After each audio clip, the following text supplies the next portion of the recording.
El Código Hammurabi mencionaba algunos aspectos relacionados con la agricultura y los derechos de los terratenientes. Establecía que los agricultores debían pagar una parte de su cosecha como renta a los propietarios de las tierras. También había regulaciones sobre el arrendamiento de las tierras y la responsabilidad de los inquilinos. En Egipto, en el año 500 a.C., se cobraban impuestos sobre las tierras agrícolas y se hicieron muy populares e importantes los recolectores, debido a que gracias a ellos se mantenía la riqueza del rey a través de los impuestos recaudados. Alejandro Magno, desde el año 356 al 323 a.C., utilizó como estrategia en las guerras la recaudación de impuestos para aumentar su popularidad. En la antigua Roma existía un impuesto sobre las propiedades conocido como tributum soli, que se basaba en el valor estimado de la tierra, hasta que el emperador Tiberio César, para aumentar sus tesoros, decidió elevar exageradamente los impuestos, llevando el imperio a la quiebra. Durante la Edad Media, en Europa, los señores feudales imponían tributos a los campesinos y propietarios de tierras, como parte del sistema feudal. Estos tributos se basaban en el uso y la productividad de la tierra y generalmente se pagaban en especie con una parte de la cosecha.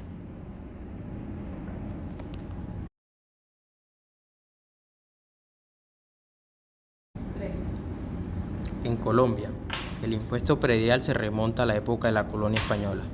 Durante este periodo, el impuesto a la propiedad era conocido como alcabala y se aplicaba sobre las transacciones de bienes raíces.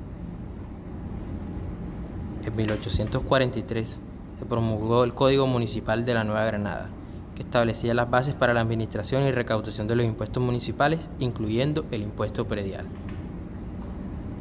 En 1873 se promulga el Código Fiscal de Colombia. En este se estableció el impuesto predial como una contribución anual sobre el valor de los bienes inmuebles con el fin de financiar los gastos municipales. En 1968 se expidió el Estatuto Tributario, que estableció las normas generales en materia tributaria en el país. En materia del impuesto predial se establecieron los criterios para la determinación del avalúo catastral y las tasas impositivas.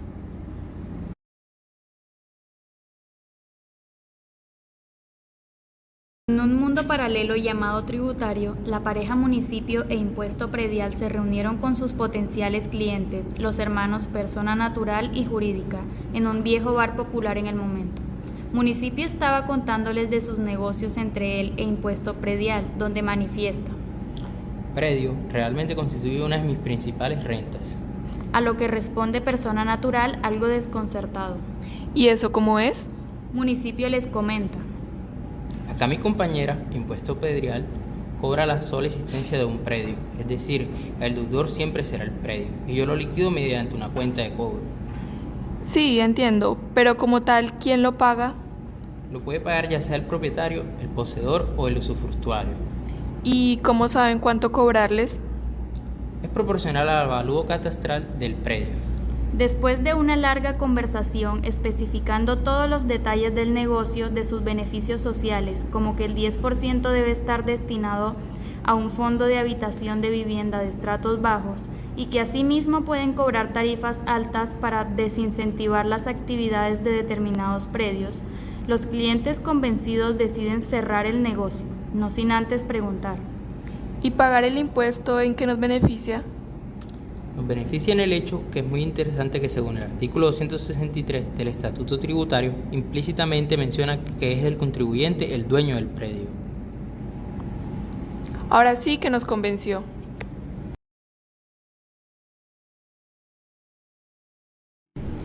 Había una vez, en una provincia lejana llamada Greencash, en algún lugar de Colombia, donde uno de los ancianos del territorio pensaba que ya era hora de que se organizaran como una gran ciudad, por lo que llamó a todos los habitantes y les contó la idea de conformar una ciudad. Varios de los habitantes estuvieron de acuerdo y estaban emocionados con la idea, por lo que comenzaron a pensar en cómo hacer esto posible. Nelson, uno de los jóvenes que acababa de llegar de la ciudad donde estudiaba, propuso crear un plan de ordenamiento territorial llamado POT, con el fin de así promover la capacidad de desarrollo del territorio, ver en qué lugares podían construir parques, colegios, plazas para el comercio y demás lugares para que su provincia se convirtiera en una gran ciudad. Se dividieron en grupos de trabajo. Los más jóvenes fueron elegidos y encargados de hacer la formación catastral. Sus tareas eran obtener la información de todas las casas, predios y estructuras que ya estaban construidas en el territorio con el fin de tener un registro de todos los inmuebles y su valor aproximado. Para esto debían analizar su ubicación y aspectos de economía de la zona en que se encontraban. También les correspondía hacer un mapa dividiendo el territorio que conformaría la ciudad por zonas y en cuáles debían enfocar su desarrollo. Por otro lado, el grupo de ancianos estaba pensando cómo hacer para impulsar la construcción de los sitios comunes de todos y las demás zonas que aún faltaban en la ciudad, por lo que idearon recoger un valor por casa llamado impuesto predial, con el fin de poder tener el dinero necesario para realizar las construcciones. Con todo esto, pensaban en cómo podrían motivar a los habitantes de ese lugar para que se animaran a pagar lo más pronto posible, por lo que Juan, uno de los ancianos de mayor edad y que era reconocido como un buen comerciante ante los demás, propuso hacer una tabla de descuentos o beneficios para los que pagaran al día la totalidad de su aporte debido al impuesto que se pensaba establecer, siendo así reconocido su responsabilidad y puntualidad con el compromiso de la ciudad. Al final de ese mes de planeación y trabajo arduo por parte de todos los habitantes de la ciudad, Greencash pudo comenzar a realizar las primeras construcciones y mantenía la ilusión viva de llegar a ser una gran ciudad.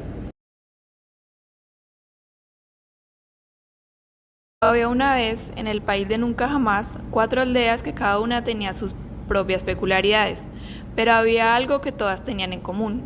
Cada una tenía un sistema de impuestos prediales para recaudar fondos y mantener los servicios públicos.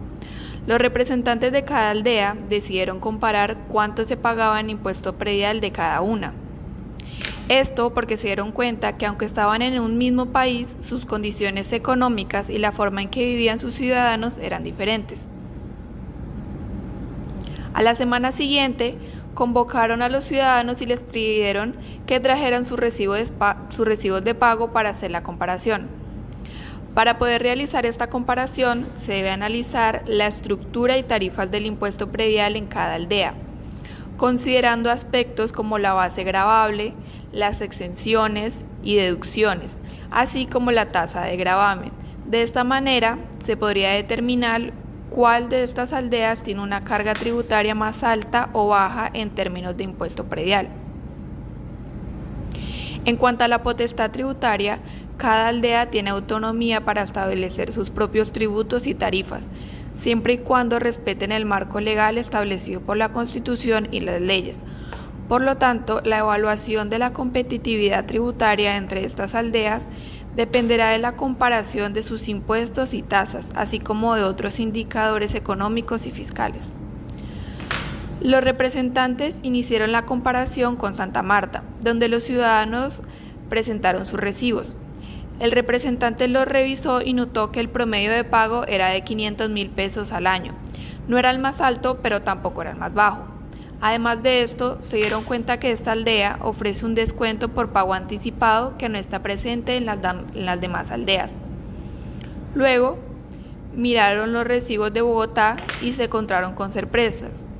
Los ciudadanos presentaron recibos con un promedio de 1.200.000 pesos. Esto se debía a que la aldea era muy grande y había muchos servicios que mantener. Después llegaron los recibos de Medellín y el representante se quedó sorprendido. El promedio de pago era de 800,000 pesos, lo cual era bastante razonable. La razón por la que no se cobraba tanto era porque la aldea contaba con varios ingresos económicos. Finalmente, llegaron los recibos de Cali, donde el promedio de pago era de 600.000 pesos. A pesar de que esta aldea también era grande y contaba con muchos servicios, los ciudadanos pagaban menos debido a los ingresos económicos que había. Después de ver todos los recibos, los alcaldes se dieron cuenta de que cada aldea tiene su propia forma de calcular el impuesto predial.